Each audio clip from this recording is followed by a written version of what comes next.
our thoughts create our feelings. And until you create safety for yourself, exactly where you are not going to be able to make more money and then feel safety. Welcome to Sincerely Future You, a podcast that helps ambitious women like you make decisions today with the future you in mind. You're listening to the Sincerely Future You podcast, and this is episode 200. 200! That felt fun to say, I'm not going to lie. I don't know if I have done anything in my life for 200 weeks in a row other than breathe and eat and sleep and love. The basics, right? But 200 episodes of a podcast, I am so proud of myself. I think operating as my future self, thinking about the person that I wanted to become 200 episodes into the future when I first decided to launch a podcast, I think that I did my past dreams justice. There are a lot of things I still want to do. And for sure, in terms of the podcast, the reach and the goals and the type of interactive things that we still want to do are many. There's so many things that are coming in 2024 for you guys. So whether you're a brand new listener or you've been with me for all 200 episodes, I have even more to bring you in the next 200. But one real reflection that I have had in thinking about how I have evolved and become my future self is that I am even more committed. I think something that happens when you commit to a future that's far away, commit to doing something day in and day out or week in and week out for, more than 30 days, more than 60 days, more than a year. We're going on 4 years now of me having a committed relationship to Sincerely Future You and to the podcast. You realize that there are certain things that can only be learned through time and through experience. And I'm so grateful to my past self for setting really big goals, not just in terms of downloads and listeners and, revenue earnings, which of course I talk about on this show, right? We're talking about big businesses, big lives, expanding yourself, setting bigger goals, but really just a general commitment to showing up for yourself and to being there for yourself no matter what. I was talking to a girlfriend of mine. She is on her health journey. And I was like, oh, yep, go for your second run today. And she was like, oh, I was going to, but it's raining. And I was like, oh yeah, totally get it. I don't feel like going for a run today. It's not raining.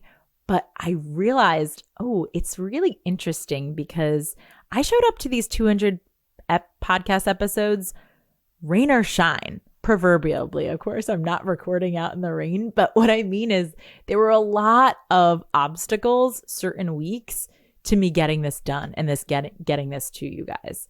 I had a kid. I got divorced. I had so much come up. Sometimes I had technical difficulties. Sometimes when I was in the production of this myself, before I was a part of a network and, was a part of the Bright Sided crew and had people editing for me, I would wake up in the middle of the night at 1 a.m. in a cold sweat, like, holy, I did not schedule the podcast to go out tomorrow, and get up in the middle of the night and go edit my show notes and make sure that everything was in place so that it always came out on time.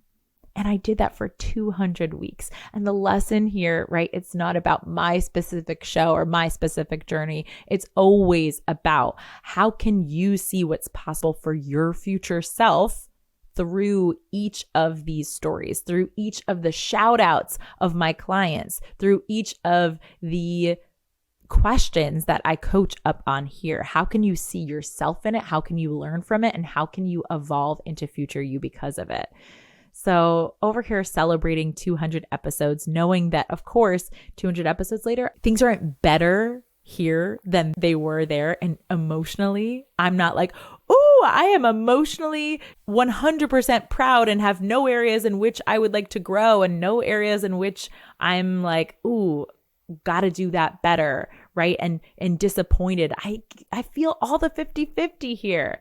And also, we're going to take a moment to pause and celebrate. So thank you, every single one of you listeners, for listening, whether it's one episode or 200, for every share, every review. I wish I could take this whole episode to just say every name of the people that have DM'd me or sent me an email being like, oh, I loved that episode last week.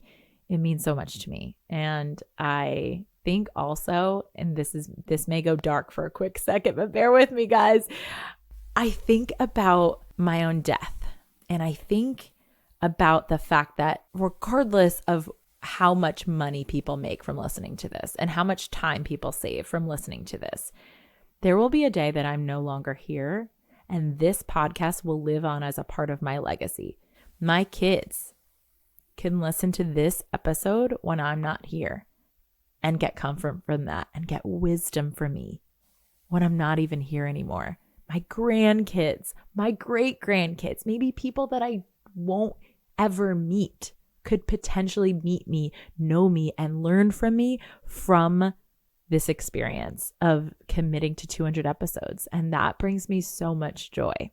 So if I had to attribute this episode to anyone, it's going to be to one of my life mentors, Terry Seppala, who is to me an example of what it means to live a big life. She is an example of what it means to ask really great questions about what's important. And also, she was a female entrepreneur. And I say was because she's dying right now and she's in hospice. And as we're recording this, she could be taking her very last breaths.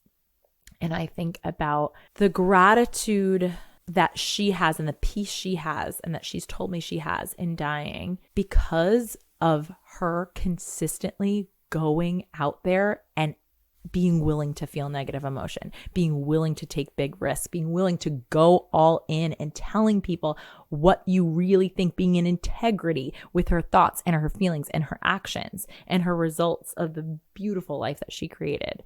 So Terry, thank you for just being an example of what's possible to me. This one's for you.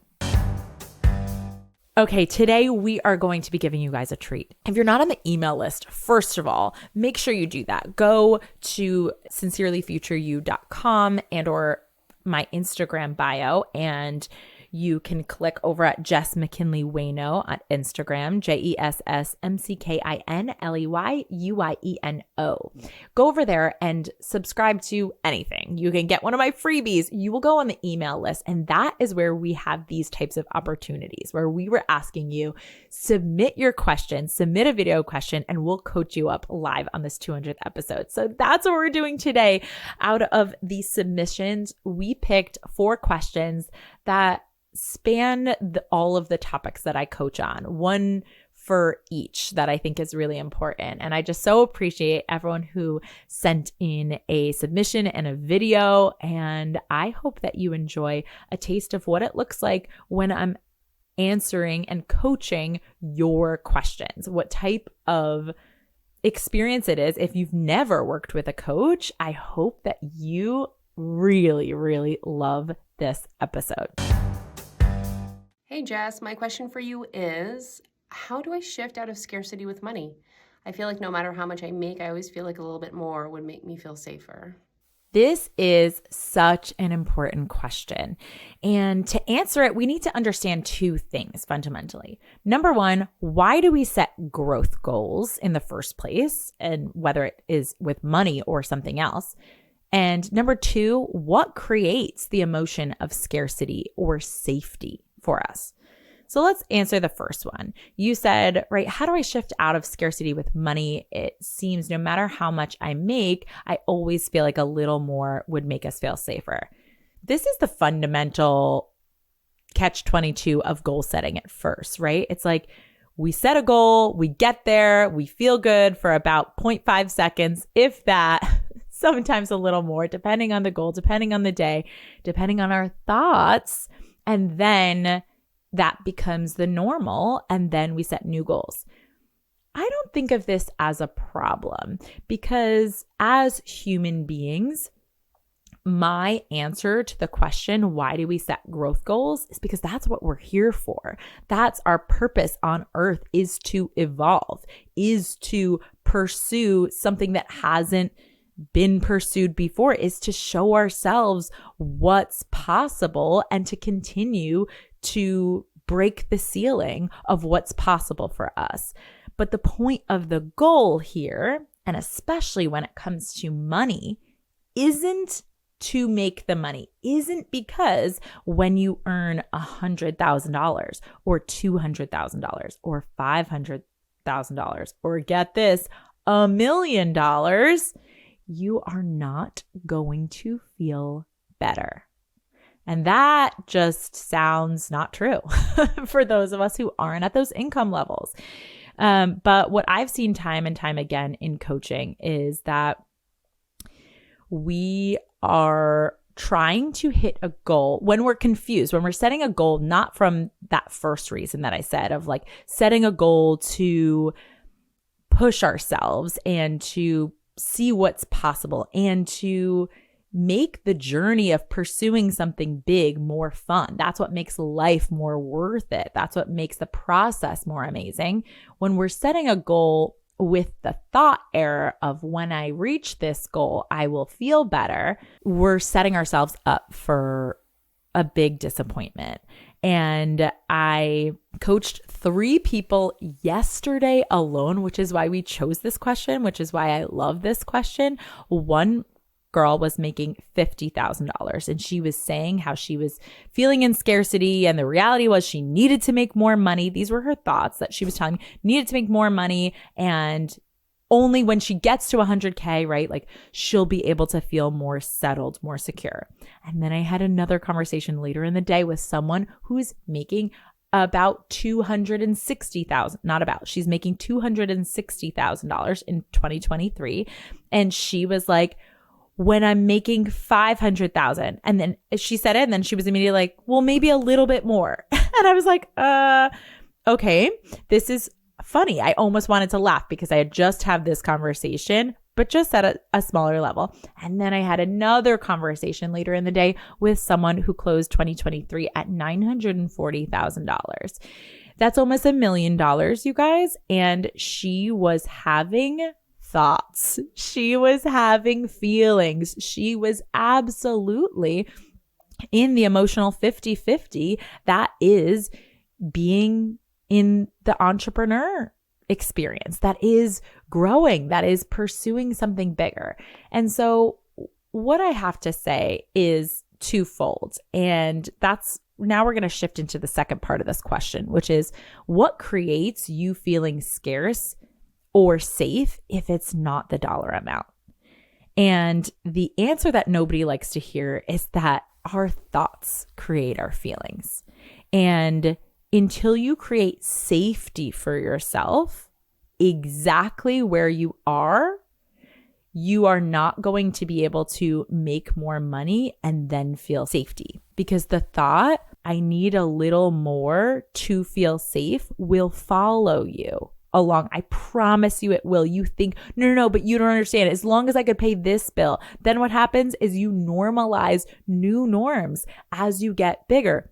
You take on bigger expenses. And even if you're someone who is a minimalist, work those same minimalist thoughts and strategies then at the exact level that you're at. This same principle applies to giving, right? I've heard Tony Robbins say, if you're unable to give $1 when you have $100, you will not be able to give $1 million when you have $100 million. He is saying that as someone who both had $100 and $100 million. I'm always looking to the wisdom of people who have been there and who have experienced both little money and a lot of money. And I have coached people at all of these levels. And so I know this to be true.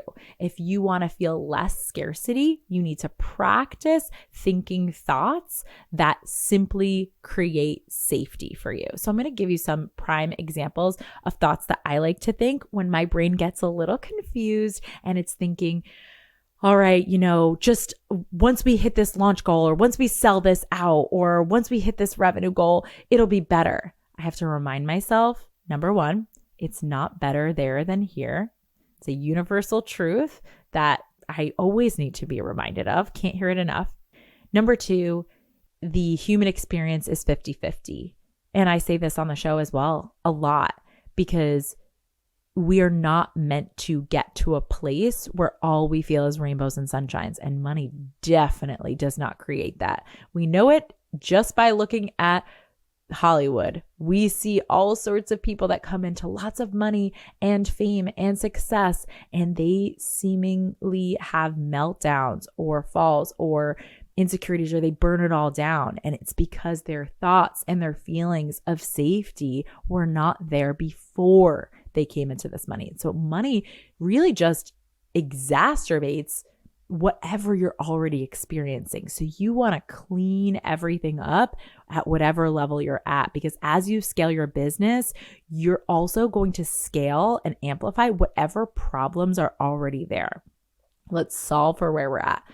Another thought that makes me feel really secure is I don't need anything more than what I have. And I do remember being in a situation where I was paycheck to paycheck and a single mom, and I was not believing that thought. I was like, I need more though. Me though, I need more. It must be nice. It was my thought. But it wasn't until I really realized, hey, like I actually did have so much joy when I was living in Peru and had very little to my name. It wasn't until when I'm stressed in the details of my launch that my husband goes, we could just sell our house and move to a completely different place that has very little overhead, and that would be fine too. Go to your worst case scenario. My worst case scenario also does create some safety for me.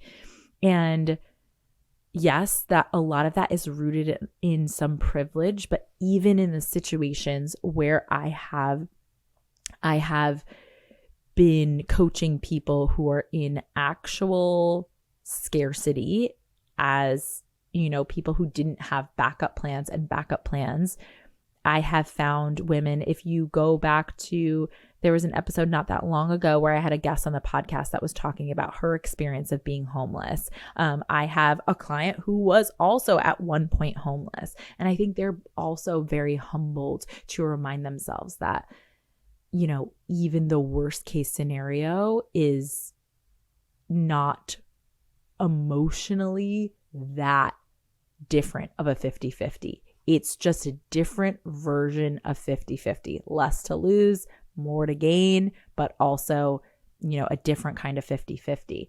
So if you are looking to right now have this one homework to shift yourself from scarcity into security, it would be to practice really simple thoughts. Even find one thought that you already believe about your life and about yourself as a person and as a CEO. You always figure it out. You have the ability to create more. You'll never lose your ability and your skill to sell and to add value, and that can't be taken away from you. All right, those are my offered thoughts, but I hope that you find your own thoughts and it becomes even more powerful for you. Question number 2. Hi, beloved Jess. So this is a question about perfectionism in all things, but especially in scheduling. Here's my issue. So often when I schedule my time, I aim for absolute perfection. And if I do show up to everything I wanted to and hit all my marks, I feel completely exhausted and can't show up the next day. But if I don't show up to everything I wanted, then I feel really discouraged. So how can I reframe my thinking here? Please help. Thanks. First, Lizzie, kudos for how you closed the question. You're already more advanced than most of the population in realizing that, of course, it's always our thinking that is creating our results and our emotions. But good news, our brain, while it is always the cause of our problems, it is also always the solution. A good place to start when you want to reframe is just looking at the question. I always say the quality of our life and the quality of our business is only ever going to match the quality of the questions that we're asking yourself. And there are some really subtle flaws and thought errors just in the question and the language that we're using to ask it. You said, if I get everything done, I feel exhausted and can't show up the next day. I'd say it's probably more accurate that you feel exhausted and would want to build in a rest day to work at that pace, or you wouldn't choose to show up again like this the next day based on how you scheduled, right? And it looks like you're onto yourself and saying, maybe another way to phrase it is that you have a tendency to overschedule and you're working on figuring out the sweet spot of how much to schedule in your day so that you feel rejuvenated by showing up to it rather than burnt out. How much different does that feel? An even more advanced tweak in the question is when you say, if I don't get everything done, I feel discouraged. I love to tell myself, when I see that I haven't gotten everything done on my schedule, I tend to beat myself up. I think that's what's happening here. It's more accurate. You don't feel discouraged. Our emotions aren't just happening to us. We're creating them with our thinking. This always makes me feel so much more in control, knowing that scheduling isn't creating the discouraged feeling, but that the thought that you should have gotten everything done is what is creating the discouragement, right? Believing that you should have been different in your past. So let's question it. You should have gotten everything done that you scheduled. Is that true? There's so much data to collect when we're evaluating and improving the way we manage our time, but never from the place of I should have been better, because your past is perfect. You're always doing the best you can with what you have.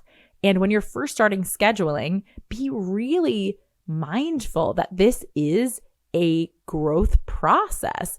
Getting good at scheduling is not this destination. Even for me, as someone that teaches scheduling, I'm always learning new things about myself, about my tendencies, about which ways I like to prioritize things, about how I like to schedule when I'm on my cycle, or how I like to schedule when I'm in the summer versus when I am in the winter, how I like to schedule when I have lots of outside activities where I am around people all the time, and how I like to schedule my day when it's just for me, how I scheduled when I was postpartum versus when I don't have young children.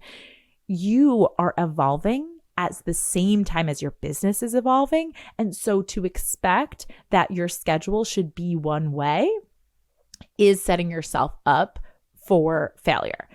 Now, we love failure, but there's two different types of failure. There's the type of failure where you set a plan and then you show up to it and you don't create the result that you desired. That's the type of failure we love over here. We call it failure collection, where you're like, I scheduled this whole day. I showed up to this. I didn't show up to this. This happened. I look at it and I evaluate, and I'm able to do a clean evaluation where I'm neutrally telling myself the truth. Not, I should have gotten everything done, but okay, I got this done. Why? I didn't get this done. Why? Sometimes I love my reasons for not getting something done on my schedule that I previously set. Maybe sometimes the reason that I didn't get something done is because I woke up and my kid was sick that day.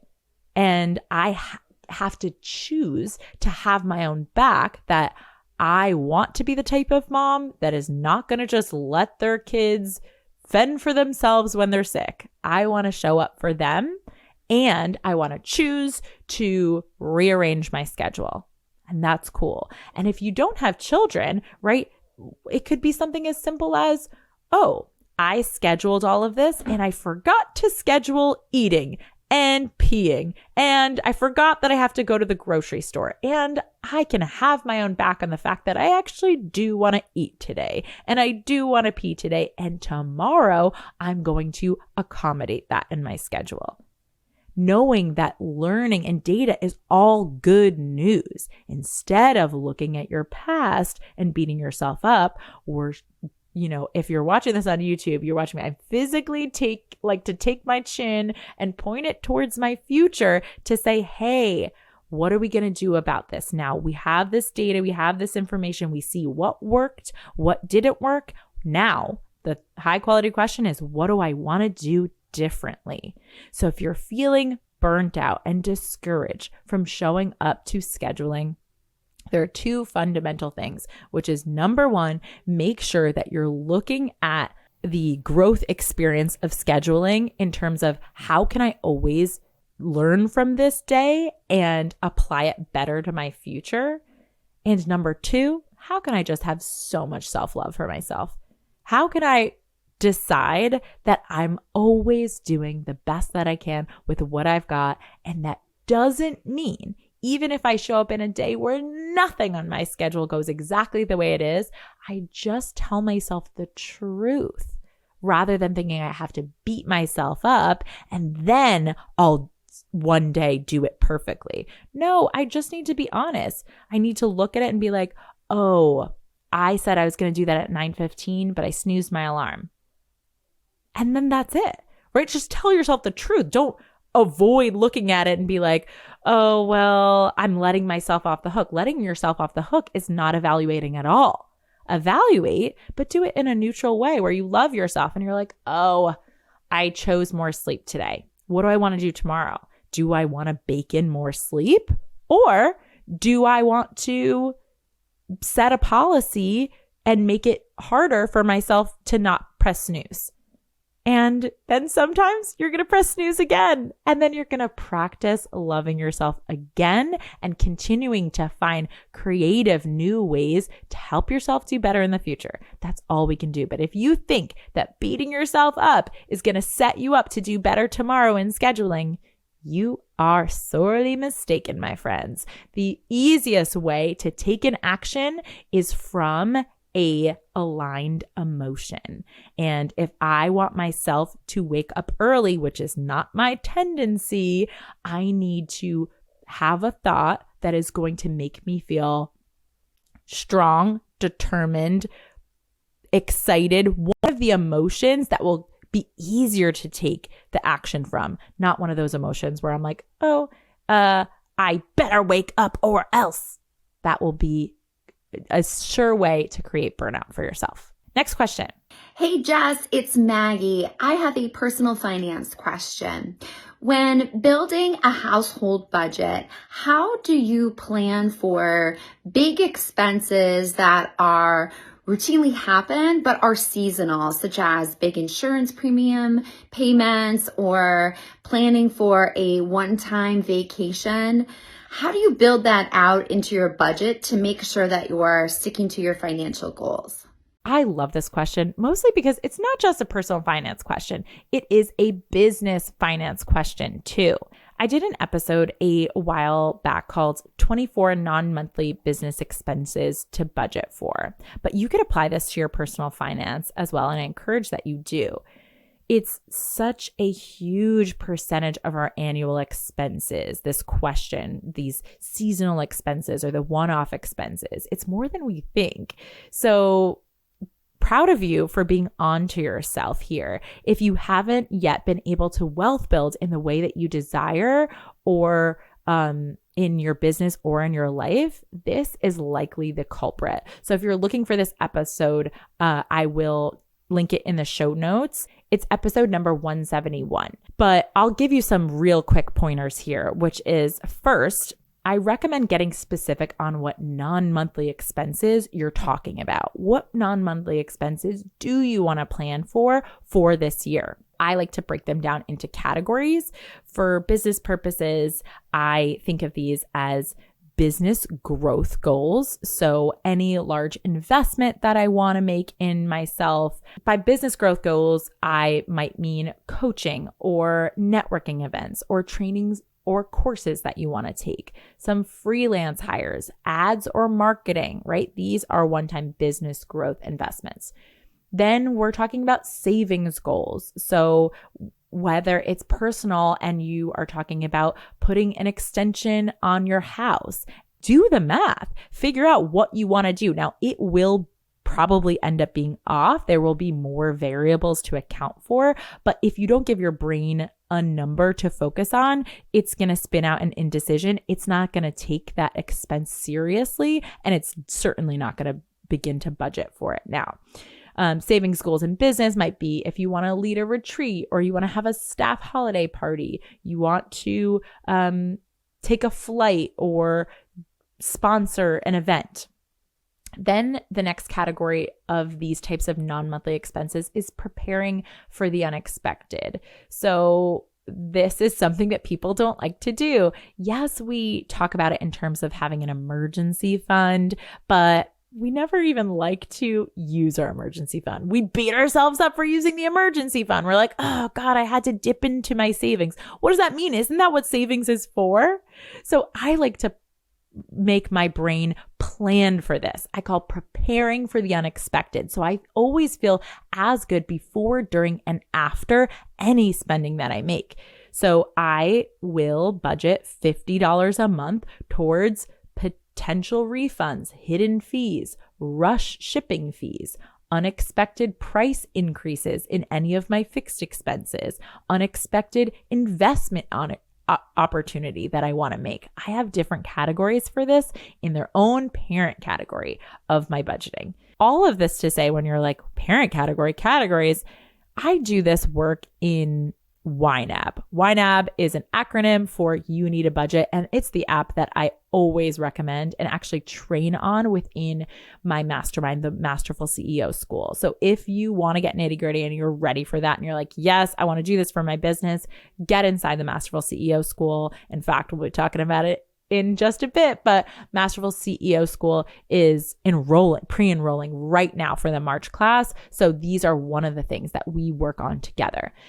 But you're going to, this app, it does the math for you, but you can get a rough estimate in Excel or however you do it. But it's going to be a little bit sloppier if you don't have this app to continue to readjust as the year goes and you get your actual expenses and your actual spending in there. But you can take all of these categories: business growth, savings goals, preparing for the unexpected, as we talked about. Then there's annual fixed expenses. So anything, let's say you have a yearly Microsoft Office fee for your business and you're like, oh shoot, that and Amazon Prime annual and Canva annual and your CRM, where it all came out in the same month. And you're like, shoot, that was unexpected. Yeah, we want to plan for those things, right? So YNAB will have the dates and it'll do the math for you, but you can just total up all of these things once you've done these categories and then divide it up by 12. It's the simplest way to do it. You may want to reassess 6 months through because it's going to be off. There's always new variables that pop up, of course, new expenses that we didn't prepare for. But this will help you. Once you've totaled it up, you get to budget for these different categories in a monthly way, as if they are a very real bill, even though it's not being debited monthly. So I gave you some examples. If I wanted to buy a couch for my office space in April, I'll save $250 a month starting January, as if it's a real bill. Like I said, YNAB does this in the way that you don't actually have to transfer money to savings in order to assign it as spent in your brain, which I recommend. But I've seen people successfully do this by doing just that, transferring money to another account or simply calculating your discretionary income after all of your monthly and non-monthly expenses have been accounted for, and only spending that? I know this was a nitty-gritty one, but I'm grateful for the question. Sometimes the answer is in the details.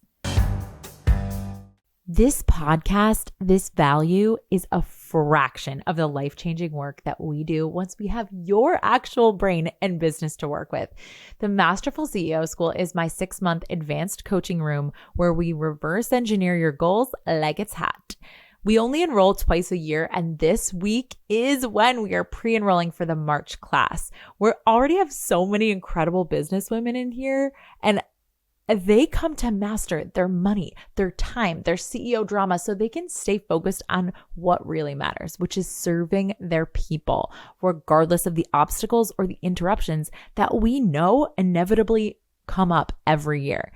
This is the last round at the $6K price before we raise the bar and the whole room goes to $18K. Yes, it's a huge jump and a huge shift. So if you've been on the fence, the investment will never be this sweet. I love to give you a heads up before I take any big shifts in my business. So here is yours. The program also includes a live event, which we just wrapped up this past week for the September class. The group has collectively reported making an influx of crazy money just 2 days after the weekend, because your thoughts, they create your feelings, and that energy is contagious as hell. We already have a doctor, a dog training school owner, a tent engineer, an accountant, an events producer, a farmer, a photographer, and more. And I cannot wait to meet the rest of you.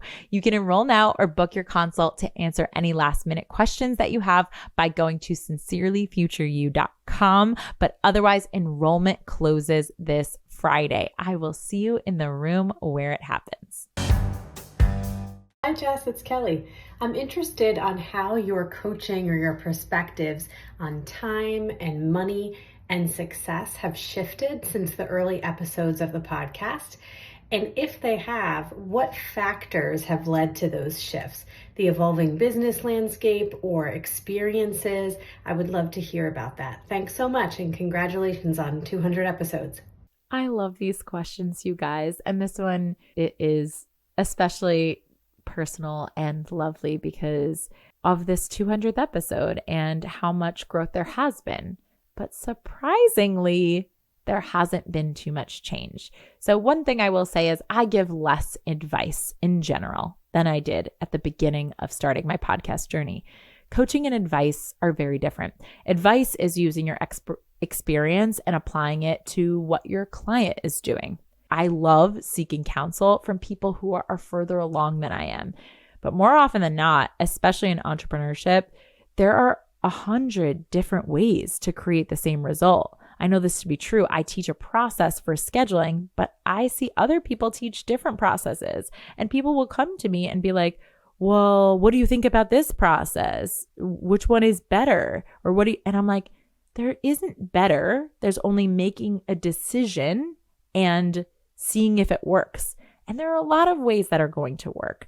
So even the best mentor's experience won't always be the right call for your business. Advice, it's good data, but it's rooted in bias. And in the beginning of the podcast, in the beginning of anything, I think we're eager to establish our authority in a space. And listening back, there were a handful of times that I could hear myself coming from that place of wanting to establish my authority in the coaching industry, to have my own intellectual property. And from that place, I gave a little bit more advice than coaching. And now I would say that I give a little bit less advice. I choose to give coaching. Coaching, in my opinion and experience, is so much more powerful. It's essentially me reflecting back, showing you, giving you opportunities to see your own thoughts so that you can create your own thoughts to create your own results. It's about asking high quality questions to make sure that I'm not putting my bias into the thing that is creating your big life and your big business. But to more directly answer your question of what and how it has changed, I'll say two things. Number one, my coaching really has not changed. I still encourage my clients to do the same 3 fundamental things that I did from episode 1, which is to create their future from their future, meaning not just thinking about their future and trying to make decisions from their current thoughts and situations. Most people did that before they came to the podcast. But what people really say is revolutionary about the work we do here on Sincerely Future You is time traveling in your mind to the place where your goals and the next level self already is, and then reverse engineering your life and business from that space. It is very different. You're using different thoughts that your future self has than trying to build just thinking about your future from who you are today, from the limitations that you have in your brain. Different process. The other thing I continue to encourage in my coaching is to seek a big life, which is meaning opening themselves up to more emotions, including negative ones maybe, and also opening up to more opportunities that scare them. And the third thing I continue to encourage is for my clients to put feet both in the math of their business and their mindset.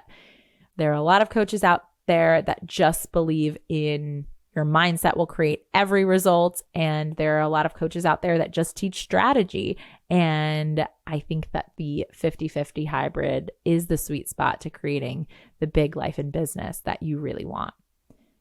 And the other thing that I'll say is that I do have one example of one piece of advice early on that I would rescind if I could, which I can't, because in the podcast world and in the blog world, right? Once it's out there, it's out there. Even if I delete it, right? There are people who have been affected by this, who have seen it, who have read it or listened to it in this case. And I did a piece on boundaries. I advised people to break up with relationships that weren't serving them anymore. It was actually a very popular topic. I think I titled it, "It's Not You, It's Me."